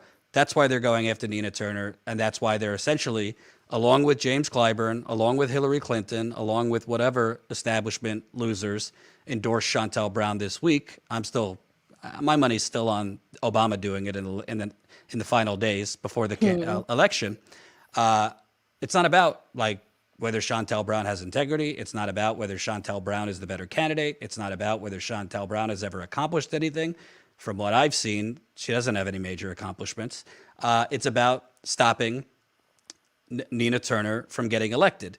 And as I've told the audience, you could be disappointed that Nina Turner isn't like on the campaign trail running for Congress, striking that same tone that she was on the Bernie campaign trail. She's clearly not ranting against the Democratic Party or Joe Biden. During my interview with her, she was definitely hedging and not giving straight answers. I mean, we're not naive. She's obviously tweaking her approach and her message to get elected in a very Democratic establishment district. Some might say, well, Jordan, that's selling out. That's being a fraud. We've already exhausted this conversation. You either want to win or you don't, because she has to win and get into Congress to actually be able to fight for Medicare for all or any of the things we want. Now, if she gets elected and she folds like a cheap tent, like the squad has and Bernie has, that's a whole nother matter. I say, have at it. Protest, pressure, shame. Again, I don't think the way to do it is calling them frauds, sellouts, and Lucifer, because that's not going to get them to do anything. But listen, there is a reason. It's well over $1 million at this point has been spent by multiple super PACs. Third Way, which is the centrist, as the media describes it, Wall Street funded think tank. They just dropped $250,000 in the last week before the election of attack ads against Nina Turner. Do you think all these groups, the Democratic Majority for Israel, Third Way, whatever other groups have been on the air and sending out these ridiculous mailers claiming she's not for universal health care, claiming Nina Turner is not for increasing the minimum wage? Do you think these people are doing this because they think she's going to come in and just quietly go along with Nancy Pelosi and the Democratic establishment? Are you crazy? These people are not stupid in how they spend their money. They are threatened by Nina Turner. They are threatened by Nina Turner. And listen, she's a politician, Nina Turner. She's not a god. I don't know if, she might not be the fire-breathing person we saw on the campaign trail as a congresswoman. She might be more strategic. She might make more compromises that you would like. But I don't see anything in her character that leads me to believe she's like jumping to do magazine covers with Nancy Pelosi and to call her Mama Bear. I don't really see anything in her character to make me think she would not play hardball. I mean, she is playing hardball right now. I tweeted it out earlier. She's holding a press conference tomorrow with city council people and other local politicians that have endorsed her to go on the attack against Shontel Brown, to point out the things Jenn has been reporting on, and to point out Shontel Brown's false smears. This is what we were begging Bernie Sanders to do during the presidential campaign, to stop calling Joe Biden your friend, to go after him on his lies about, his criminal justice record, his servitude to Wall Street, his, not just like voting for the Iraq war, but pushing it. And then after the fact, when everybody knew it was a disaster, still pushing it, to go after him on being a union buster. While he's claiming that he's Union Man Joe, he was taking money from union busters. Bernie wouldn't do it because Bernie was politically weak. To me, Nina Turner, at first I didn't think she was going on the offense and responding to these smears enough. Then I found out she's been running ads on in Cleveland TV attacking Shontel Brown for the smears. Now she's holding a press conference tomorrow to further point out the criticism. That's not negative campaigning. That's going for the win. If somebody's smearing you, if somebody is a liar, if somebody is to win an election, you have to not only show your ideas are right, you need to point out why the other man, the boy or girl, is no good. So I think she's running a smart campaign. That's why we're going to cover it. I don't know what's going to happen. You know, the polls that have been released from the campaigns. So you have to take them with a grain of salt. Nina's campaign released a poll a couple months ago. It showed she was up like over 30 points. I think she was up significantly. I don't know what the metrics they're using is, but I think she was up significantly. Chantel Brown's campaign released a poll recently, said that she has shrunk the lead within 10 points. Who knows what metrics they're looking at? This is a special election. It is notoriously low turnout. That's why Nina Turner, for the people screaming, you know, if given a choice between campaigning with still a rock star politically, AOC, who can rev up younger voters who might not come out for a special election, might not even know there is a special election, but might have gone because AOC was there. Yeah, as a politician, I would do that rather than going to the Medicare for All march. So I think right now, I don't want to predict anything. Listen, it's Tuesday. I'd watch out because I think pretty much every day you're going to see the establishment roaring. We saw it when Biden won South Carolina. They all went hands in. I think you're going to see more endorsements of Chantel Brown. I think they might, if they've drummed up some opposition research on Nina Turner that they've waited to unleash, thinking it's toxic for her, they might release it now. I think the media is going to continue to get in and try and attack Nina Turner while totally ignoring Chantel Brown's ethics and financial problems, shall we say. So this is not, frankly, just a race about Cleveland and Akron. This, to me, is one of those tipping points for the Democratic Party, one of those tipping points for the progressive movement. If Nina Turner can pull it off, again, in a very establishment Democrat district that voted for Biden overwhelmingly, that voted for the last Congresswoman, Marcia Fudge, by 60 points. If Nina Turner could pull it off, it kind of weakens the mainstream media brainwashing that, oh no, progressives can't win in the Midwest. People in the Midwest don't want Medicare for all. People in the Midwest are more moderate. No. If she could win in this district, that's a very good thing for the progressive movement, for our strategy going forward. So it's a big race. I'm looking forward to going there. And yeah, we'll be covering it from the rallies to any shenanigans we find. That's why we really need your help to support us at statuscoup.com/join. But I think it's a major, major election. And I just wish for all the people online that are, basically saying if there's a D attached to her name, no, I'm done. She's a fraud. She's a sellout. I just wish all these people were actually organizing right now to get her elected. Because at one point, you thought she was a fighter. At one point, you were Team Turner. The only thing that seems to change is you think she's a sellout because she's not ranting and raving enough on the campaign trail. And again, this goes to, do you want to win or do you want to be pure? Indeed. I just want to add, if the shoe were on the other foot and Nina Turner were accused of these things, this financial misdealing, you better believe this would be all over the news. If it were the exact same situation, but just the name Nina Turner instead of Chantel Brown, this would be probably on CNN right now and MSNBC right now. But it's not on there because it's about Chantel Brown and because the establishment protects itself. So again, I want to emphasize that the establishment, of course, sees Nina Turner as a threat. It is simply not true that just because Nina Turner is running as a Democrat, that she's the same as Chantel Brown, or that she's can already be labeled a so-called sellout. They are afraid of her, and they are afraid of her for a reason, because she upsets the status quo.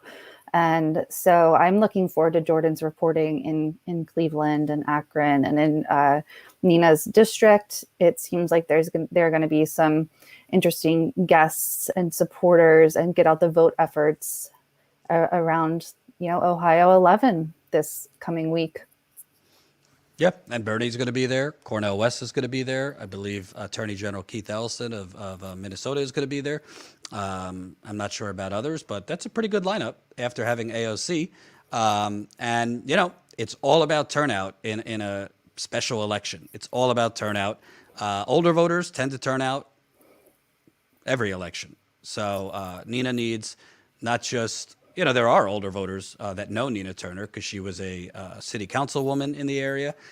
She was a state senator in the area. So they know her, but definitely need, younger people, black people. It's a majority black district to come out there. And, I'm expecting, because I've covered enough of these shenanigans on election day. So we will stay on it. Just to remind you guys, at 4:30 today, so 4:30 Eastern, 1:30 Pacific, I'm interviewing Stephen Donziger, the human rights attorney who has been under house arrest for 2 years for the crime of beating Chevron and in a case which Chevron was ordered to pay $9 billion for dumping its waste in Ecuador in the Amazon. He is, instead of paying it, Chevron just went after this lawyer and basically has bought off judges so that they will persecute him. He was convicted yesterday of a misdemeanor. So we're going to interview him today. Tomorrow morning, if you could put it up, Colin, we'll be reporting exclusively on Rockfin, our once a week exclusive Rockfin broadcast from a pretty big strike in New York City. Coal miners are coming up from Alabama. So the Alabama coal miners from Coal Met strikers who have been striking for months in Alabama against their company that has not only been screwing them on wages and working conditions, literally some of these strikers in Alabama have been run over with cars by executives, and police do nothing. They're coming up. They're going to be protesting outside BlackRock, who has a lot of investments in coal. So we will be there. It starts at around 9 a.m. Eastern, so it's a little early for the West Coast, exclusively on Rockfin, which means sign up as a premium Status Quo Rockfin member. We are above 70 paid members on Rockfin. If we get to 100, our guaranteed revenue goes up for Rockfin. That guaranteed revenue doesn't go to Jen and I to go play blackjack. It goes to independent and funding our reporting in the field. If you missed the beginning part of this, after Cleveland, after we covered Nina Turner's election, we're trying to organize to go straight from Cleveland to Minnesota to cover the protests for Line 3, against Line 3, which is going through Native American land in northwest Minnesota. So we don't have a money tree. So we need both our paid members and also other ways of bringing in revenue to fund all this in the field reporting. So please, if it's within your ability, you can become a premium member on our Rockfin for $9.99 a month. You get our exclusive content on Rockfin in addition to other hosts who have premium channels on Rockfin. And I don't know, Jen, I'm revved up. I mean, we've only done 3 shows. We've already gotten over 70 paid Rockfin subscribers, and I really hope we could get to 100 very quickly. I agree. I'm very excited about what we're doing on Rockfin and all of our, folks who have subscribed to Rockfin through our link. It has to be through our link in order to help us the most. So rockfin.com/status quo. And I'm looking forward to tomorrow. I think this, the Alabama coal miner strike is dramatically undercovered by media. And so I'm super excited that you're going to cover it tomorrow. I want to address clear up some, I think, confusion in the chat. People, not to put words in people's mouths, but are essentially saying that we're like too optimistic about the Democratic Party, that we're too focused on the Democratic Party, essentially that we're in the tank for Dems. First of all, I'm not a registered Democrat. I am not a registered Democrat. I am not a registered Democrat. So with that out of the way, No, it's so we live in a society, right? That's the meme. We do. We live in a very unfortunate system. We live in a two-party system that is extraordinarily unfortunate and horrible and wrong, and is not a true democracy at all. I want it to change. So those who wanted Nina to run on a third-party ticket, especially on like MPP, that's literally not possible. She could not have run under MPP. And you can argue that she could have run Green Party or whatever, but she chose not to because her and her advisors decided that running as a Democrat would be her best bet. So this is within the system that we have.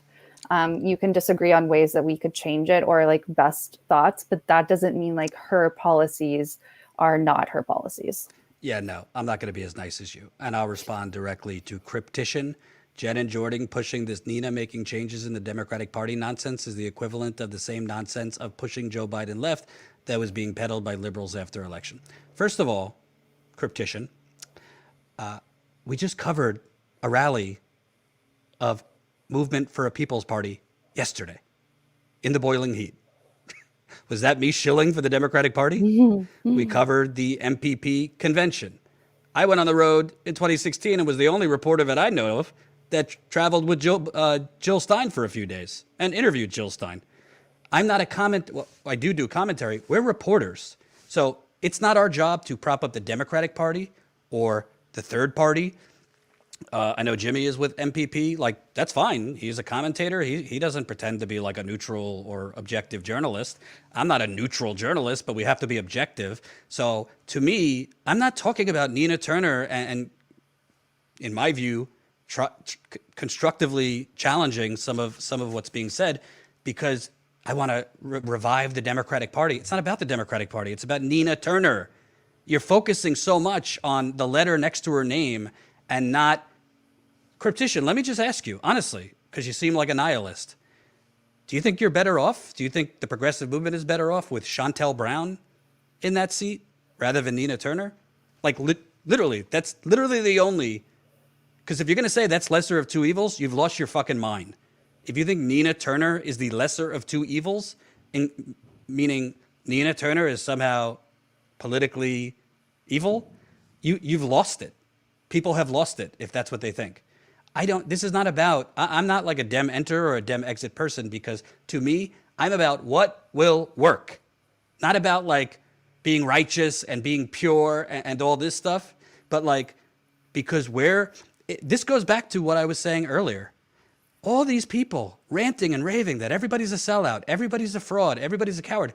If you even challenge what they're saying, you're punching down, you're a shill, you're doing access journalism.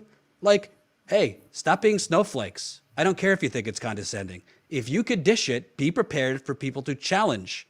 We're not attacking you. I'm challenging you. I think Jen is challenging you. We think the way you're going about things is wrong. Not morally wrong, strategically wrong. We agree with you on being angry, frustrated, and cynical.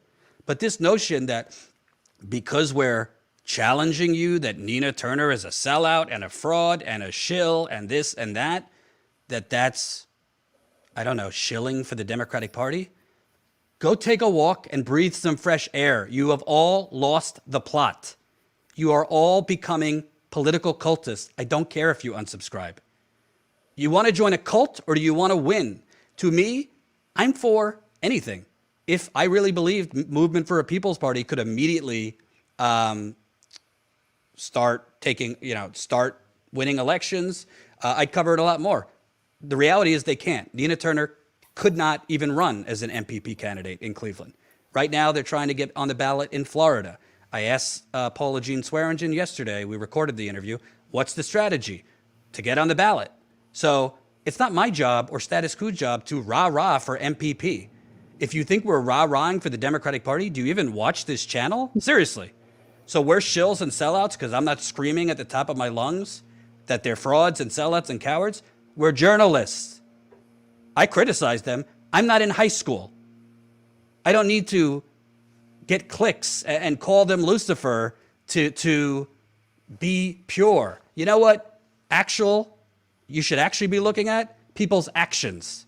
Because everybody now has this new definition of what makes a progressive and who's the real progressives. Well, these fucking people ranting and raving on the internet, I don't see them in Flint, Michigan 17 times. I don't see them at Standing Rock. I don't see them at the Line 3 protests. I don't see them going on the ground to cover elections. They go to rallies where they get to speak. So seriously, I don't really care. Like, we're not beyond criticism, but this cultist mentality, this nihilism. Listen, here's what I want to ask you. All these people saying this. What is your strategy? What is your strategy? Is it just, it doesn't matter who the candidate is, if they're running as a Democrat, done, sellout, fraud, coward, and let's just spend our time watching YouTube shows that attack everybody and are the pure progressives? What's your strategy? Do you have a strategy to organize an economic boycott? Do you have a strategy to build a third party and actually win? Do you have a strategy to, if apparently Nina Turner's not good enough, to get an alternative candidate for these races that could win? What is your strategy? I'm asking, because I haven't heard one. The strategy of put the fear in them is not a strategy, and you're not putting the fear in them. You're making them ignore you. You're making them laugh at you.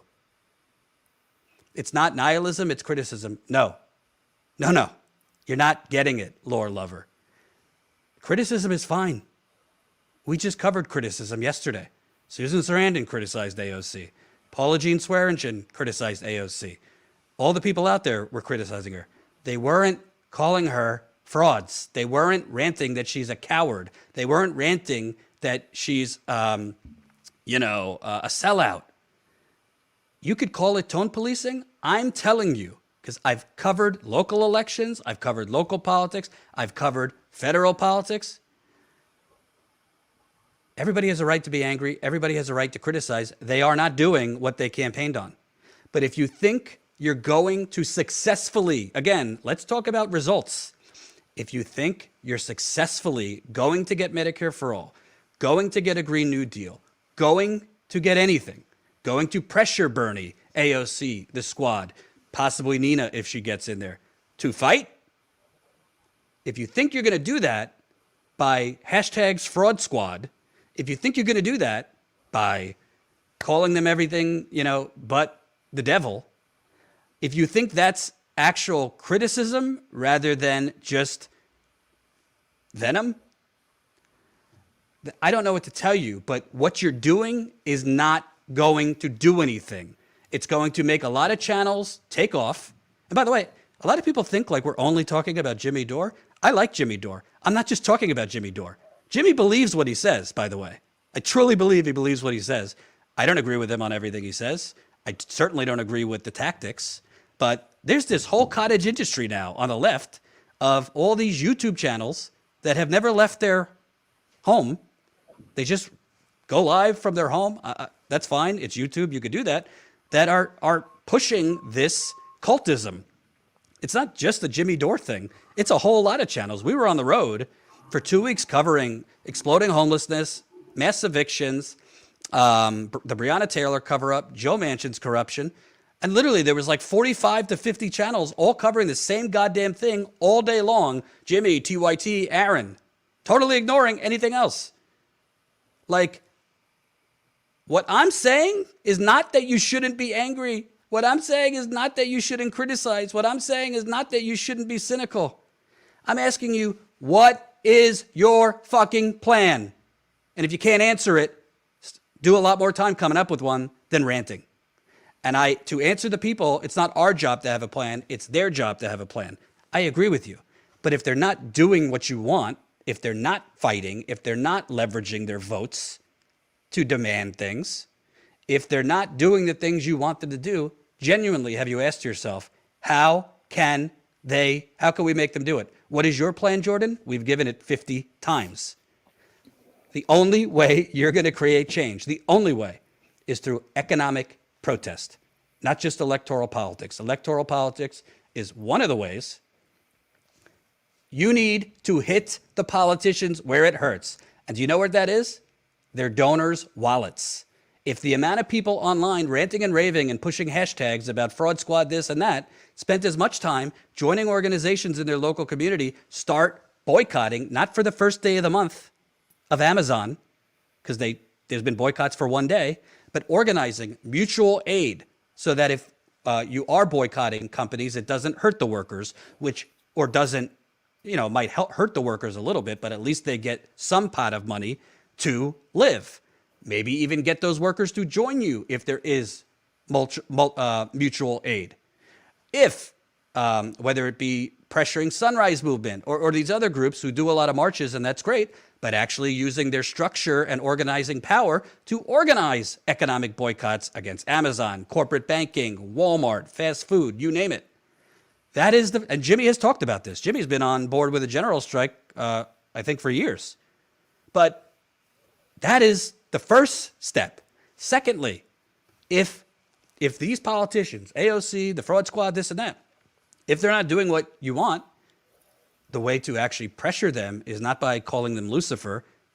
Identify and organize primary challenges to them. I'm not against that. AOC is not a god. She's a politician. Same with all of them, including Nina Turner. What we're talking about is we're not disagreeing with you on the anger and frustration. We're disagreeing with you with how you are using it. Because I am telling you, it's human psychology. Jenn studied human psychology. Jimmy and others could say whatever you want. They could say whatever they want. They could say they're not your friends. Don't be diplomatic with them. We're not talking about diplomacy. We're not talking about, if I cared about access, trust me, I wouldn't be covering a protest outside AOC's office yesterday. We don't care about access. What I'm saying is they don't have to be your friends, but they have to take you seriously. If you want to put fear in them, these names and sellouts and frauds and cowards and all this, that doesn't do anything other than rev up people on the internet. It doesn't. Like Martin Luther King, okay? He wasn't out there like calling Lyndon B. Johnson and all these people like evil and Lucifer. He was organizing a mass movement. We need economic boycotts. I'm all for primarying the squad, other folks, if they're not going to fight. I was for forced to vote. But, for people saying, oh, you're gaslighting us. No, I'm trying to talk some sense into a growing part of the progressive movement who doesn't seem to care about winning anymore, who doesn't seem to care about having any strategy, who just seems to care about creating this endless bullshit game of Survivor, who's the last pure progressive standing. Well, I don't want to be on a fucking lonely island that has never won anything. I'd like universal health care before I die and eventually my children. Okay? I'd like to save the planet. And if you think ranting and raving on Twitter and the YouTube and all this shit is going to do it, you are wrong. And I don't care if I'm attacked for saying this. I don't care if other people do 100 videos on us. I don't care. Jen and I don't do things to maintain subscribers or go for clicks. If we did, we would have been doing Trump and Russia for the last 2-3 years. And the last thing I'll say on this, because I have to go, I don't want to hear anymore. Like, to the YouTube audience, to the Twitter audience, you're not this like frail little grasshopper, okay? I don't want to hear anymore. Stop criticizing us. Stop punching down. Stop this, that. No. If you genuinely, we're not being disrespectful to you, but if you genuinely can dish it, because all of you could dish it, we hear it all the time on Twitter, on YouTube, you could certainly lob political bullets at political bullets, not real ones, at the politicians disappointing you, at the YouTube hosts disappointing you, whatever. Stop dishing it if you cannot take even the most tepid pushback. Punching down? Somebody said yesterday, you're punching down on the working class. All we do is go out and give a microphone to the working class. Are you kidding me? We're not punching down. We are challenging what we think is a kamikaze mission to nowhere. So if you don't like it, if you don't like all of your views being spoon-fed to you on a platter 1,000% of the time, if you just want to watch people that give you digital diarrhea, excuse my French, and TMI, and just feed you the rage, and you don't want any disagreement, you don't want to be challenged, if that's punching down to you, if that's gaslighting to you, then go watch something else. We don't gaslight. And I've been trying to do it for months. We punch up. We've been trying to expose the Flint water cover-up for 5 years. I've been there 17 times. We punch up. We're trying to do reporting that exposes Amazon's economic Hunger Games. We're one of the few people doing it. We punch up. We're going to cover the Line 3 protests because another toxic fossil fucker is going through a Native American reservation. But we're not going to treat our viewers and people on Twitter that we think are not evil, that we understand your anger and fight. We understand your rage. I was at this protest yesterday. I thought every speaker was great. I understood where they were coming from. You had people that are sick and have healthcare problems. You have people that are disabled. You have people that almost went bankrupt during COVID because they didn't have health insurance, all speaking yesterday. I thought yesterday was great. You didn't hear one of them calling AOC in front of her office a fraud, a sellout, a coward, all this shit, because it doesn't work. And it gets you immediately discredited. Jordan is doing a hell of a lot of projection today. Okay. This is what I'm saying. Nobody actually has a response. When I've challenged people, they don't have a response. They don't have a response on what's their strategy. They don't have a response to anything I'm saying. All I have gotten is your gaslighting, your punching down, your straw manning. There is no substantive response that anybody has other than say, you're gaslighting, you're punching down, you're projecting. This is ridiculous. If you can't specifically answer what your strategy is other than ranting and raving on the internet and canceling everybody, then you're part of the problem. And I'm not going to treat you like a delicate grasshopper. I don't care if you're a YouTube viewer, Twitter viewer. I'm in this to create change and expose corruption, not to get clicks, not to create a cult. So sorry, if you don't like it, you don't have to watch.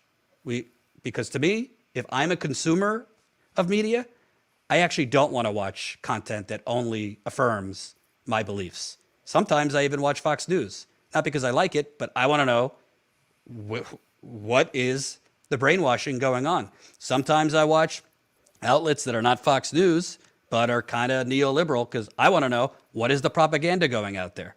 Sometimes I watch things from people that might not be as progressive as me, but I want to know what are the things, how do they view the world? So, I don't know, Jen, any thoughts on that? Because I think, honestly, we need to stop responding to most of these things because we're just going in circles. If people want to join a cult, if people want to be part of groupthink, if people don't care about a strategy, then they should do that. I want to respond to a couple things. First, I'll say welcome, Claire Cleland, who is a new Rockfin sub. Woo-hoo. Thank you. So without directly reading this one comment, I do want to say watch out for the red-brown alliance is what I will say. Someone's pointing out that there's a mixture of right wingers in some audiences, and yes, there is, and watch out for that because I think that's a true infiltration, and I think a lot of people are kind of getting swayed by that. So, yeah, indeed, watch out for that. Fly Chomper Fly, $5 in the super chat. Hey, how many of these complainers have stood in front of their local rep's office? Reps who have made promises and protested. We have put money where, I assume put money where your mouth is. Thank you, Fly Chomper Fly. KB98, $10 in the super chat. You guys are great. Keep doing the great work. Jimmy Dore is the problem. I don't think he is a good faith actor. He's smearing everyone, even people who slightly disagree with him, is suddenly a sellout. Thanks for the super chat. Tony East Coast. I think we already read this one. Yeah, we did. Well, thanks again. Yeah, I think it has, we say this all the time. It has to be good. It has to be okay to disagree, Yeah, Nathan. Yeah, you're correct. Right. So right-wing infiltration is not a red-brown alliance. I do want to clarify. I am talking about two different ideas. There is a right-wing infiltration, but there is also a red-brown alliance going on. So those are two different things, but one kind of sparks the other. So that is what I'm saying, and beware of it. There's also, for example, you can find it on my Twitter, that that there's a Dallas, like supposed Dallas leftist group that was found to be an actual right, like a political consulting firm created it, and it's trying to look like a grassroots org, like a leftist org, and it's actually a right-wing consulting group that created it. So beware of that sort of thing. So that's a right-wing like infiltration, paid op, astroturfing sort of thing. So yeah, be aware of stuff like that. Absolutely beware of it. All right, I gotta go. But the last I do as well. the last thing I'll say is, honestly, it really comes down to a very simple proposition. Life is short. Most of us need emergency help now. I think that's why people are so rightfully angry and cynical and pissed off. So we're not dismissing anybody's righteous anger and frustration. But what I'm Swift saying, infiltration, LOL, listen to yourselves. I just gave you an example. Go look at it. but what I'm saying is ultimately what this ultimately comes down to, and don't let anybody, politician or YouTube host, steer you differently. Do you have a strategy to actually win? I don't think the current strategy that the squad is using and Bernie's using of, playing this long game and let's try and get some of these establishment Democrats over to our side, I think that's a losing strategy. So the choice here is not opposing them. That's not what we're saying. But for all the people that don't seem to be able to respond to what we're saying, and the only response is you're projecting or punching down or gaslighting, because that's really just, you don't have an answer. If you can't answer, what is your strategy to successfully pressure these politicians, to successfully shame these politicians into acting, to successfully try and make any headway towards Medicare for all? If you can't answer, it's not on you to create the whole strategy. But if you can't answer what your strategy is, like MPP solely, like creating a third party solely, is not a strategy for short-term success. I'm not discrediting what they're doing. I'm for it. I'm for any strategy that will work. But if you don't have a strategy, in electoral politics and outside electoral politics, other than raging online, then honestly, I think you're hurting yourself. You're hurting your own cause because you're not being strategic at all. I think, frankly, besides the corporate media assaults on Bernie, one of the reasons he lost is he had no strategy. He had no ability to tweak his message. He had no ability to tweak his strategy. I've said this over and over again. Nina Turner right now is being smart. Her campaign right now is tweeting out the story Jenn read earlier about Chantel Brown's ethics complaints. Her campaign is holding a press conference tomorrow about Chantel Brown's financial and ethics complaints. She's going on offense. She's not calling Chantel Brown my friend. She's not. She's going hard and frankly negative, and that's how you win. But that's different. She's doing that based on policy, on reporting. She's not calling Chantel Brown Lucifer. She's not ranting and raving that she's a sellout and a fraud. Me saying this is not propping up the Democratic Party.